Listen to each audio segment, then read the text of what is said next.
السيد المدير المحترم، السادة المعلمون الكرام، أولياء الأمور الأعزاء وزملائي الأحبة، السلام عليكم ورحمة الله وبركاته.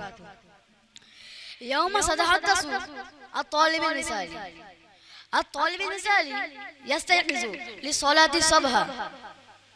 الطالب المثالي يستيقظ لصلاة الصبح، يخادم الوالدين، يحضر المدرسة في الوقت المحدد، لا يقصف ولا ينزه أحد، دائما يسير في الطريق الحق العدل.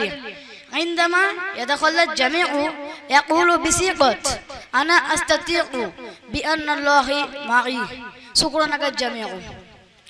এতক্ষণ আমি আপনাদের সামনে যে আরবি বক্তব্যটা দিলাম তার বাংলা সরলার্থ আমি আপনাদের সামনে তুলে ধরবো যাতে আপনারা বুঝতে পারেন।